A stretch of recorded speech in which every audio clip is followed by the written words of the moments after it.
बिस्मिल्लाहिर्रहमानिर्रहीम। अल्लाहु वल्लाहु रब्बी ला उशरिकु बिही शैयन।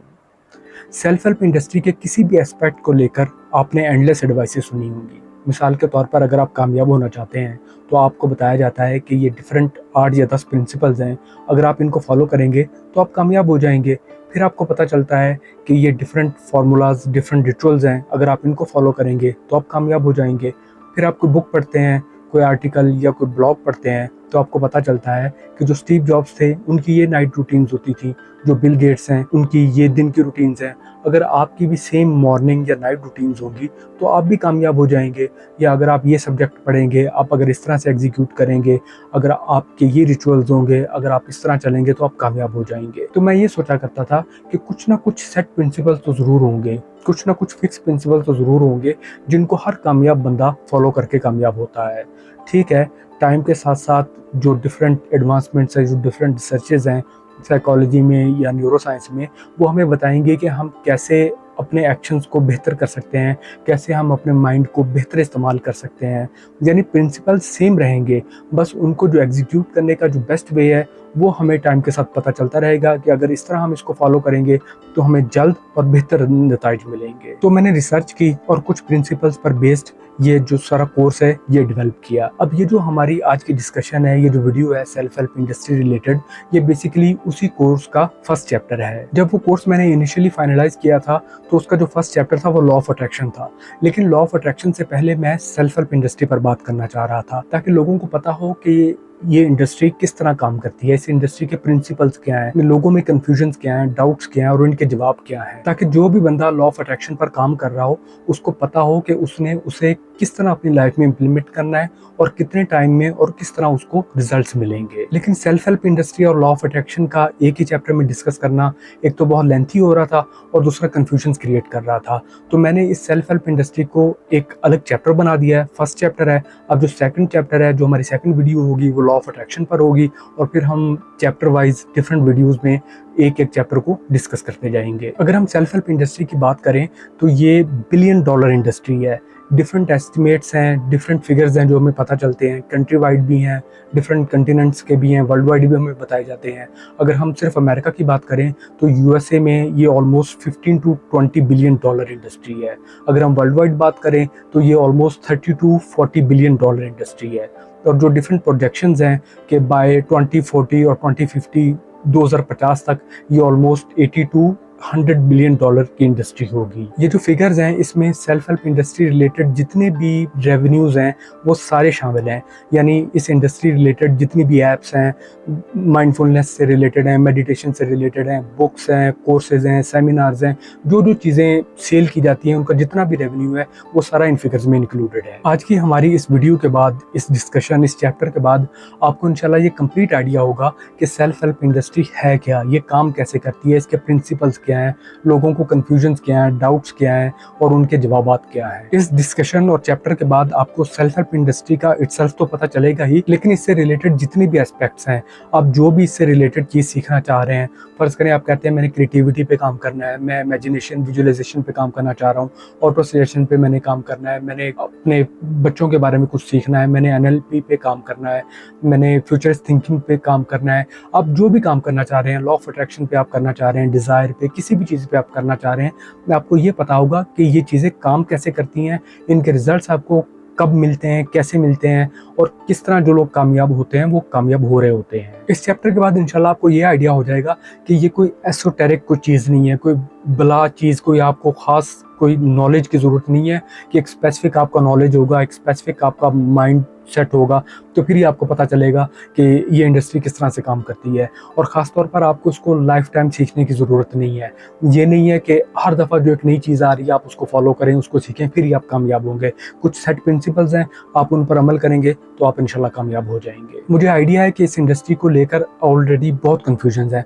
मैं इंशाल्लाह उसका पार्ट नहीं बनूंगा, बल्कि आपको क्लैरिटी मिलेगी कि ये इंडस्ट्री है क्या और काम कैसे करती है। हमारी इस डिस्कशन में, इस चैप्टर में इंशाल्लाह आपके साथ कुछ प्रैक्टिकल एडवाइसेस भी शेयर की जाएंगी जिनको आप इम्प्लीमेंट भी कर सकेंगे और आपको इंशाल्लाह उनके रिजल्ट्स भी मिलेंगे।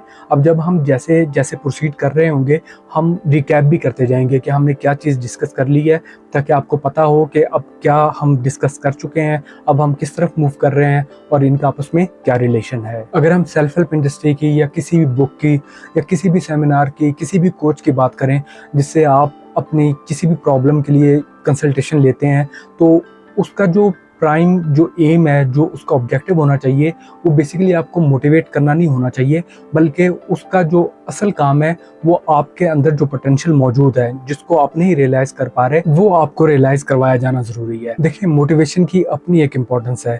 इस कोर्स में एक मोटिवेशन रिलेटेड पूरा चैप्टर है, उसमें हम जितनी भी साइंटिफिक टेक्निक्स हैं वो सब डिस्कस करेंगे कि कैसे हम इसको सस्टेन कर सकते हैं। लेकिन मोटिवेशन बाद में आती है। सबसे पहले आपको अपने पोटेंशियल का, अपने वाई का, आपके जो इनर ट्रिगर्स हैं, जो आपके अंदर की एक आवाज़ है, जो आपका पोटेंशियल है, उसका आपको पता होना बहुत ज़रूरी है। क्योंकि जब एक बार आपको अपने गोल का, अपने पोटेंशियल का पता चल जाता है, अपने वाई का पता चल जाता है कि आप करना क्या चाह रहे हैं, कहाँ पहुँचना चाह रहे हैं, तो आपके लिए प्लान करना आसान होता है। आपने बेसिकली अपने गोल को, अपने पोटेंशियल को रियलाइज़ करना है, फिर वहाँ तक पहुँचने के लिए आपने प्लान डेवलप करना है। क्योंकि जो प्रोसेस है उसमें सालों लग सकते हैं, बल्कि उसमें सालों लगते हैं, वो इतनी जल्दी नहीं आपको मिलता। लेकिन अगर आपको अपने गोल का पता है और आपने अपने लिए एक प्लान डेवलप किया हुआ है, आप फिर मोटिवेट रह सकते हैं, फिर आप उसकी तरफ बढ़ते रहेंगे। मिसाल के तौर पर आप कहते हैं कि मैं लॉ ऑफ अट्रैक्शन सीखना चाह रहा हूँ, मैंने कोई चीज़ मैनिफेस्ट करनी है। अब आप लॉ ऑफ अट्रैक्शन के बारे में सीखते हैं, आप स्टार्ट करते हैं उस चीज़ को मैनिफेस्ट करना, विजुलाइज करते हैं। आप कोई एक आध हफ्ता लगाते हैं, 7 दिन आप लगाते हैं, आपको लगता है कि नहीं मैं मैनिफेस्ट नहीं कर पा रहा, मैं इसके करीब तरीन भी नहीं हूँ, तो आप उसको छोड़ के चले जाते हैं। अब आपको अल्लाह ताला ज़िंदगी देता है, आप 70 साल ज़िंदा रहते हैं। अब उन 7 दिनों में आपको वो चीज़ नहीं मिली, अब उसके बगैर आपने 70 साल गुजारने हैं। अब इसकी क्या रीज़न क्या है? अब इसकी रीज़न सिंपली यही है कि आपको अपने गोल का नहीं पता था और आपने उसके लिए कोई प्लान डेवलप नहीं किया हुआ था। अब ये बात नहीं है कि आपकी डिज़ायर नहीं थी, क्योंकि डिज़ायर इंसान की कभी ख़त्म नहीं होती। एक डिज़ायर आपकी जाती है, दूसरी उसकी जगह पे आ जाती है। जो असल रीज़न है वो ये है कि आपको पता नहीं था कि ये चीज़ें कैसे काम करती हैं, आपका पोटेंशियल क्या है, आपका गोल क्या है, और आपने उसके लिए प्लान कैसे डेवलप करना है, फिर आपने डिसिप्लिन्ड, आपने मोटिवेटेड कैसे रहना है। अब ये जो हमारा आज का चैप्टर है, ये इंशाल्लाह आपको ये सब क्लैरिटी देगा। देखिए, अगर हम सेल्फ हेल्प इंडस्ट्री की जनरली भी बात करें तो self help industry basically transformation पे थ्राइव करती है। जो भी बंदा कोर्स दे रहा है, कोई भी बुक लिख रहा है, या कोई बंदा जो कोर्स ले भी रहा है या कोई ट्रेनिंग बंदा ले रहा है, कोई बुक ले रहा है, तो उस देने वाले का और उस लेने वाले का दोनों का एक ही माइंडसेट होता है, अनकॉन्शियसली सही, लेकिन वो लोग ये सोच रहे होते हैं कि इस कोर्स के ज़रिए अब मेरी ज़िंदगी जो है वो टोटली ट्रांसफॉर्म हो जाएगी, टोटली चेंज हो जाएगी। तो ये जो सेल्फ हेल्प इंडस्ट्री ये बेसिकली ट्रांसफॉर्मेशन पे थ्राइव करती है। लेकिन वो जो चेंज है वो बेसिकली आपके अंदर से आना है। आपको जब तक अपने पोटेंशियल का, अपने वाई का, अपने गोल्स का नहीं पता होगा, आपने उसके लिए एक प्लान डेवलप नहीं किया होगा, आप डिसिप्लिन नहीं होंगे, तब तक आपको कोई भी चीज़ ट्रांसफॉर्म नहीं कर सकती। मिसाल के तौर पर आपको एक कोर्स का पता चलता है कि कोर्स है वो कॉन्फिडेंस या सक्सेस के बारे में है कि आप वो कोर्स लेंगे तो आप कॉन्फिडेंट हो जाएंगे, पूरा एतमाद हो जाएंगे, आप कामयाब हो जाएंगे। अब वो कोर्स कंसल्ट करना शुरू करते हैं, आप 1-2 हफ्ते लगाते हैं, जो चीज़ें उस कोर्स ने आपको बताई होती हैं अब वो चीज़ें इम्प्लीमेंट करते हैं, लेकिन कोई 1-2 हफ्तों के बाद आप दोबारा अपनी जो पुरानी आदत हैं उन्हीं की तरफ लौट जाते हैं। अब उसकी रीज़न क्या है? उसकी रीज़न ये है कि आपको पता नहीं था कि आपका पोटेंशियल क्या है, आपका वाई क्या है, आपका गोल क्या है, आप ये सब कुछ क्यों कर रहे हैं। जब आपको पता चल जाता है कि आप ये सब क्यों कर रहे हैं या आप क्यों करना चाहते हैं, जब भी आपको ज़िंदगी में ऐसी कोई चीज़ फेस करना पड़ती है क्योंकि आपके पास कोई और चारा नहीं होता, आप दोबारा इसकी तरफ आते हैं, तो तब आप सिर्फ उस कोर्स को नहीं पढ़ते, उसमें जो चीज़ें आपको बताई होती हैं आप उनको इम्प्लीमेंट करने के साथ साथ जो भी अपनी रियलाइजेशन के लिए आप कर सकते हैं, आप जर्नलिंग स्टार्ट कर देते हैं ताकि आप सेल्फ अवेयर हों। आप हर वो एक्शन लेना शुरू कर देते हैं जो आपको आपकी मंजिल के करीब लेके जाता है। पहले वो जो कोर्स था उसमें वही चीज़ें मौजूद थी, उसने आपको स्पार्क तो दे दिया था, तो आपने 1-2 हफ्ते के लिए उसको ट्राई किया, लेकिन आप परसिस्ट नहीं कर पाए। उसकी रीज़न ये थी कि आपको अपने पोटेंशियल का, अपने गोल का नहीं पता था, तो आपने अपना प्लान उस हिसाब से नहीं डेवलप किया, आप बस एक ट्रांसफॉर्मेशन के लिए आए थे, आपकी एक अजम्पशन थी। लेकिन जब आपके अंदर से वो वाई, वो क्यों या वो रियलाइजेशन मोटिवेशन आई तो तब आप कमिटेड भी हो गए, आप मोटिवेटेड भी हो गए, आपने प्लान भी बना लिया और आप अपने गोल की तरफ चल पड़े। अब आप ये नहीं देख रहे आपको कितना टाइम लगेगा। अब इसी तरह से सेल्फ हेल्प इंडस्ट्री में जो बुक्स लिखी जाती हैं वो भी लास्टिंग चेंज के लिए नहीं लिखी जाती। उसमें कुछ टेक्निक्स होती हैं, लेकिन हर बुक जो है वो लास्टिंग चेंज के लिए नहीं है कि आप उसको पढ़ेंगे या आप इम्प्लीमेंट करेंगे तो आप कंप्लीटली चेंज हो जाएंगे।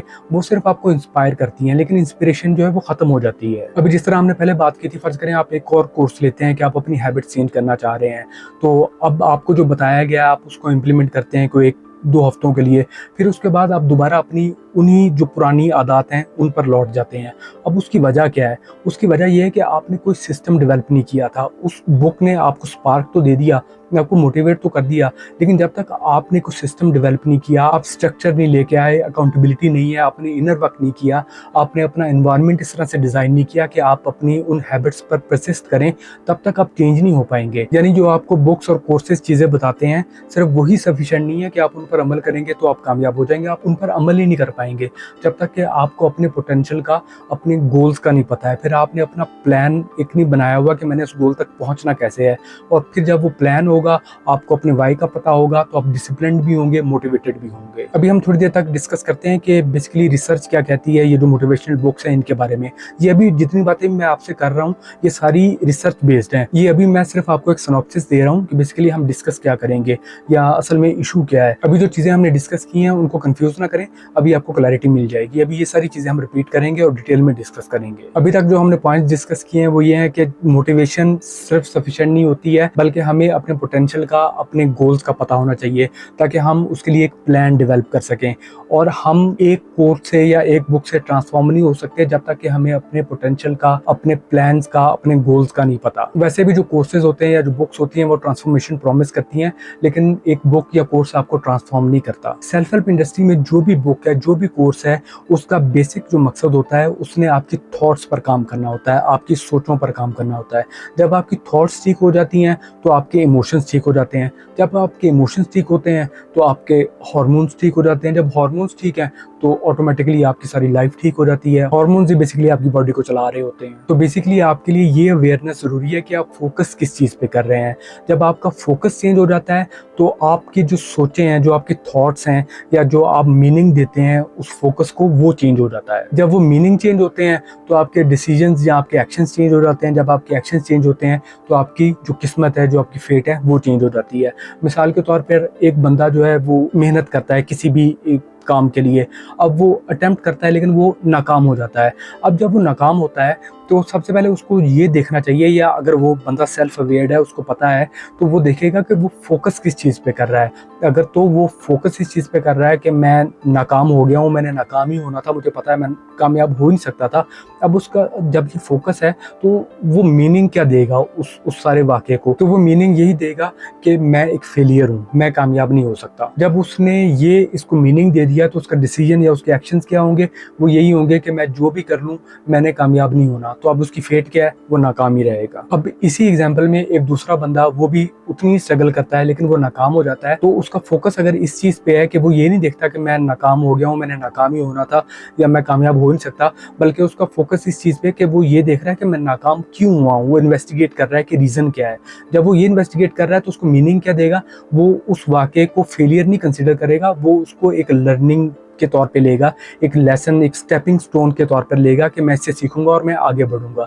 जब उसके ये मीनिंग है तो उसके डिसीजंस या एक्शंस क्या होंगे? तो उसका डिसीजन ये होगा कि मैं दोबारा मेहनत करूंगा, दोबारा बेहतर तरीके से जिन अपने एस्पेक्ट्स पर मैं काम नहीं कर सका उन पर काम करके आऊँगा और मैं कामयाब हो जाऊंगा। तो फिर उसकी किस्मत क्या होगी? वो अल्टीमेटली कामयाब हो जाएगा। अभी मैंने आपसे बात की थी कि इतनी डिफरेंट बातें हो रही हैं, आपने कंफ्यूज नहीं होना, आपने कंफ्यूज नहीं करना। तो अब बेसिकली आप भी सोच रहे होंगे कि इन्फॉर्मेशन ओवरलोड है, हर जगह पे हमें डिफरेंट चीज़ें बताई जाती हैं, तो मुझसे रेलिवेंट क्या चीज़ है, मैंने किस चीज़ पर अमल करना है। तो ये चीज़ मैंने अपनी जो इंट्रोडक्टरी वीडियो है उसमें भी डिस्कस की थी, तो ये बहुत इंपॉर्टेंट है, ये मैं दोबारा इसको रिपीट करता हूँ। एडम ग्रांट एक साइकोलॉजिस्ट हैं, उन्होंने कहा था कि जब भी हम किसी बंदे से कोई एडवाइस लेते हैं तो उस एडवाइस लेने का मतलब ये नहीं होता कि वो हमें फुली फॉर्म्ड वे देगा, वो हमें ए टू जी सारा रास्ता बता देगा। आप किसी बुक को कंसल्ट करते हैं या आप किसी बंदे से कोई एडवाइस लेते हैं, तो इस एडवाइस का मतलब ये नहीं होता कि आपको सारे स्टेप्स बता दिए जाएंगे कि आप ऐसे शुरू करेंगे, इस तरह जाएंगे, इस तरह से आप कामयाब हो जाएंगे। इस तरह से एडवाइस काम नहीं करती, अगला बंदा आपको इस तरह से एडवाइस नहीं देता। आपने बेसिकली उनसे ये नहीं पूछना कि आपने क्या करना है, आपने ये देखना है कि आपके अंदर क्या चीज़ मिसिंग है, ऐसी क्या चीज़ है जो उस बंदे में मौजूद है, उस बुक में या जो कामयाब हो रहे हैं उनमें मौजूद है, जो मुझ में नहीं है, जो उनको कामयाबी दे रही है मुझे नहीं दे रही। आपने वो चीज़ रियलाइज़ करनी है और उसको फिर अपने अंदर लेके आना है। क्योंकि आप किसी भी बंदे से अगर एडवाइस लेंगे, किसी भी बुक से लेंगे, इस वीडियो को देखेंगे, किसी से भी करेंगे, हर चीज़ ऑलमोस्ट बाइस्ड होती है। एक चीज़ जो दूसरे बंदे के लिए काम कर रही है वही वो मशवरा आपको दे देगा कि ये इसके लिए काम कर रही है, तो वो कहेगा आपके लिए भी यही चीज़ काम करेगी, आपको बेनिफिट देगी, वो आपको वही एडवाइस देगा। लेकिन ज़रूरी नहीं है कि वो चीज़ आपकी हेल्प करे, आपको वो उसी तरह का बेनिफिट दे जो उस बंदे को दे रही है। तो आपने बेसिकली ये देखना है कि वो मिसिंग चीज़ क्या है, फिर उसको आपने अपने अंदर प्रोड्यूस करना है। अब ये जो चीज़ आपने देखनी है, ये आपने किसी एक चीज़ में नहीं देखनी कि एक बंदा या एक बुक या एक जो स्टोरी है सक्सेस की, कि आप उसमें ये चीज़ तलाश करें, ऐसे नहीं। आपने पैटर्न्स को देखना है, यानी डिफरेंट लोग हैं, डिफरेंट बुक्स हैं, डिफरेंट स्टोरीज हैं जिन पर अमल करते हुए लोगों को कामयाबी मिल रही है। किसी सिंगल स्टोरी पे या जो एक एक्सेप्शन है उस पे नहीं आपने करना, क्योंकि वो इतनी रिलायबल नहीं है। जब आप पैटर्न्स पे जाएंगे, एक ऐसी चीज़ पे जो सब लोगों को कामयाबी दे रही है, तो उसका आपको भी फायदा होगा। तो बेसिकली अभी तक हमने जो चीज़ें डिस्कस की हैं उससे आप आइडिया ले सकते हैं कि अभी तक आप क्यों इस सेल्फ हेल्प इंडस्ट्री को लेकर नाकामी का सामना करते रहे हैं। आप ट्रांसफॉर्मेशन का सोच कर आते थे, आप बुक्स को इसलिए पढ़ते थे कि आप कंप्लीटली चेंज हो जाएंगे, आप मोटिवेशन के लिए आते थे, लेकिन आपको अपने वाई का, अपने पोटेंशियल का नहीं पता था, आपको अपने गोल का नहीं पता, आपने प्लान नहीं डेवलप किया हुआ, आपने अपना एनवायरनमेंट इस तरह से क्रिएट नहीं किया हुआ। क्या चीज़ है जो आप में लैकिंग है, जो आपको कामयाबी नहीं दे रही, या आपको अपने थॉट्स पर काम करने की ज़रूरत है कि जैसे कुछ ना कुछ होता है आप नेगेटिव सोचना शुरू कर देते हैं। जब नेगेटिव थॉट्स आती हैं आप उसको नेगेटिव मीनिंग देते हैं, जब नेगेटिव मीनिंग्स होते हैं तो आप नेगेटिव एक्शंस लेते हैं, तो फिर आपको नेगेटिविटी ही मिलती है। अगर आप इसको पॉजिटिविटी की तरफ ले जाएं कि हर चीज़ चाहे वो बुरी है, कुछ ना कुछ उसके पॉजिटिव एस्पेक्ट्स तो होंगे, कुछ ना कुछ तो आपने सीखा होगा। अगर आप उसमें कुछ पॉजिटिव देखेंगे, आपका अगर फोकस पॉजिटिव चीज़ों पे है तो आप उसको पॉजिटिव मीनिंग देंगे, फिर आप स्ट्रगल करेंगे, आप अटेम्प्ट्स करेंगे, तो आप कामयाब हो जाएंगे। अब जो ऑप्टिमिस्ट लोग होते हैं वो कामयाब इसीलिए होते हैं कि उन्होंने स्ट्रगल्स बहुत ज़्यादा की होती हैं। जो पेसिमिस्ट होता है वो तो शुरू में बैठ जाता है या एक दो ट्राइज करता है, कहता है नहीं मैं कामयाब नहीं हो सकता। लेकिन जो ऑप्टिमिस्ट है वो ट्राई करता है, नाकाम होता है, कहता है मैं नेक्स्ट टाइम हो जाऊँगा, नेक्स्ट टाइम हो जाऊँगा, नेक्स्ट टाइम। उसने 10 ट्राइज की होती हैं तो एक आदमी कामयाब हो जाता है। पेसिमिस्ट ने तो एक दो ट्राइज की या ट्राई की नहीं है, तो जब उसने ट्राई की नहीं है तो फिर उसको कामयाबी नहीं मिली। तो ऑप्टिमिस्ट उससे बेहतर सिर्फ इसलिए होता है कि वो ट्राई करता रहता है, बाकी उसके पास कोई एक्स्ट्रा पावर नहीं होती जो एक ऑप्टिमिस्ट को, जो एक पुरुमीद बंदे को एक उस मायूस बंदे के मुकाबले में जो कामयाब बनाती है। क्योंकि आप अपने लाइफ के किसी भी एस्पेक्ट को उठा के देख लें, आपकी जो नाकामी की रीज़न है वो ऑलमोस्ट आपकी साइकोलॉजी है, आपका माइंडसेट है। अगर हम 100% में से रेशोज निकालें तो ऑलमोस्ट 80% आपकी साइकोलॉजी होगी, आपका माइंडसेट होगा, आपका एटीट्यूड होगा जो आपका नाकाम बना रहा है, और 20% स्किल्स होंगी कि आप में वो स्किल नहीं है, वो महारत नहीं है, आप उसमें लैग कर रहे हैं। 80-20 ना भी करें, आप चाहे 70-30 कर लें, 60-40 कर लें, लेकिन 80-20 ऑलमोस्ट होता है कि 80% आपकी साइकोलॉजी, आपका माइंडसेट, आपका एटीट्यूड आपके फेलियर में कंट्रीब्यूट करता है। मिसाल के तौर पर आप बिजनेस स्टार्ट करना चाहते हैं, आप बिजनेस के बारे में हर चीज़ सीख लेते हैं, हर चीज़ आप पढ़ लेते हैं, आपको एचआर का पता है, आप फाइनेंसेस के बारे में समझ लेते हैं सब कुछ, आपको सप्लाई चेन का पता है, आपको हर चीज़ का पता है। लेकिन अगर आपके लिमिटिंग बिलीफ्स हैं कि आप लिमिटेशंस पर चल रहे हैं, आप ओवरवेल्म्ड हैं, आप स्ट्रेस्ड हैं, आप डिसीजंस नहीं ले पाते, आपका माइंडसेट वो नहीं है, आप हर वक्त एक नेगेटिव चीज़ों पर फोकस करते हैं, आप हर चीज़ को नेगेटिव मीनिंग देते हैं, आप कोई एक्शन नहीं लेते, आप पेसिमिस्ट हैं, तो आपकी जितनी भी वो स्किल्स हैं, आपने जो भी बिजनेस, एचआर, फाइनेंस या सप्लाई चेन के बारे में सीखा है, वो आपको फ़ायदा नहीं देगा जब तक कि आपकी साइकोलॉजी, आपका माइंडसेट आपको फेवर नहीं करेगा। तो अगर हम कामयाबी की जनरली बात करें तो ये कोई मैजिक नहीं है, ना ही कोई ये मिस्ट्री है, कोई जादू या कोई पुरअसरार चीज़ नहीं है। ये बेसिकली सर्टेन प्रिंसिपल्स हैं जिनको आप इम्प्लीमेंट करेंगे तो आपको इंशाल्लाह कामयाबी मिल जाएगी।